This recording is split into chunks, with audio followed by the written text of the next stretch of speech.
There's a big push now for the term is a digital detox. And it's exactly that, where you detox from digital. So we're not just talking about social media, because that's a big thing now, which is not overly checking Instagram and being addicted to that.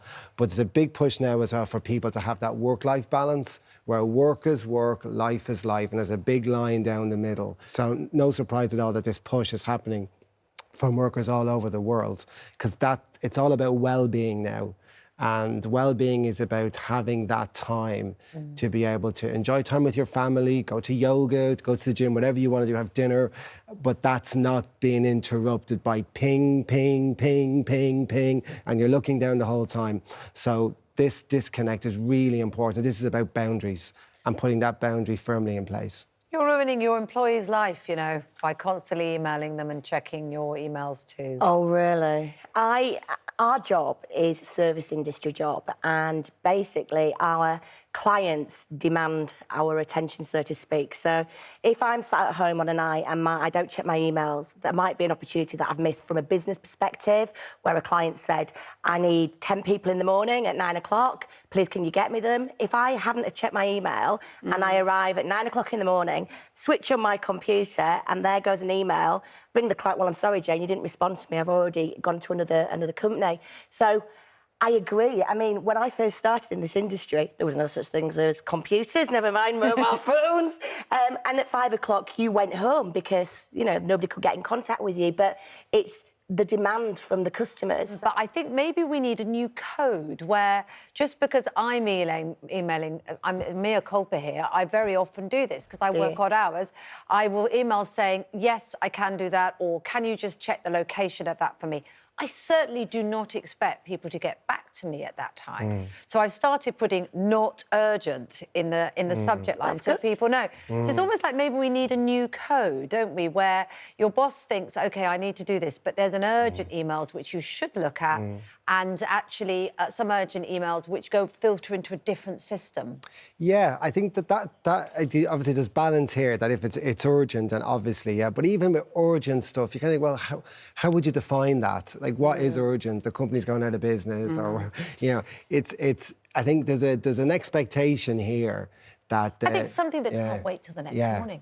Yeah. Well, it's something, if an employee can't wait. The problem for the employees, of course, is as soon as you open your inbox and you look at it, you're then in work mode. You're connected. You're thinking about work. Yeah. You're focusing on work. You're then thinking, oh, God, if I don't do this now, I'll forget it. So you're drawn into it. Sometimes you think, who else has the boss emailed? And am I going to be the only one who's not replied? Do you know what I mean? Is that what you think? Sometimes you do. Well, you do feel a bit insecure, don't you? Plus, it also... Sally, let me just say a couple of responses. Sally says, I replied to an email from my boss out of hours. The next day, my boss sent me a reply saying how he appreciates my hard work, but we all need downtime and only to work during my working hours. I think he may be a rare breed, but it was brilliant for my morale. But then there's somebody else here, Miss E, who obviously doesn't want to say her full name. I used to work for a head teacher who regularly emailed staff between 11 p.m. and midnight. Oh, my goodness. And she would be annoyed, the head teacher would be annoyed if we hadn't read or replied to her emails. Well, and it's that thing where it says, read receipts, you know, so people know when you're reading them. You should be asleep at that point. And this is the thing, if that's eating into your sleep, your brain needs to rest, and you're going to be sleep deprived. So let's have some advice here. So if you are now currently on holiday, you know, you're off with the kids, whatever, but you have an employer who may not realise the pressure their emails are putting on you, what can you do? What can you say? I think it's very important that discussion happens, because we're talking about, again, well-being and time when, if you're on holiday with your family and you're not actually present because your brain is stressed, then you might as well be back in the UK on your in work. You know, that demarcation needs to be there. So when you're out of office, you are out of office, and especially if you're on holiday with your family. But how do you have that conversation with your boss? You know, this is a job you want to keep. It's not, you know, you're not unhappy with your career. You want to keep it.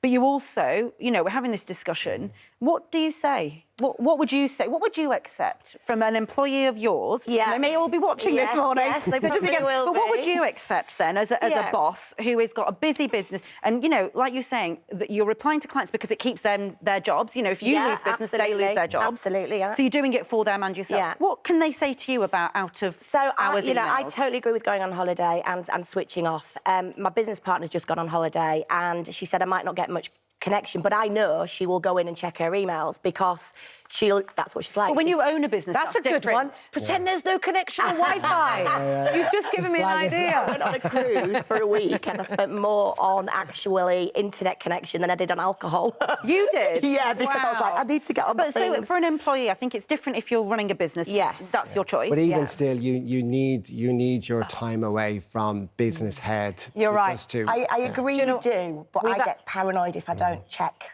Yeah, well, you've been voting in our Twitter poll, actually. Should we quickly update you on that? We asked if you feel pressured to answer work emails out of hours. 42% of you said, yes, you do feel pressured. Right. 58% said, no, you do not. Okay.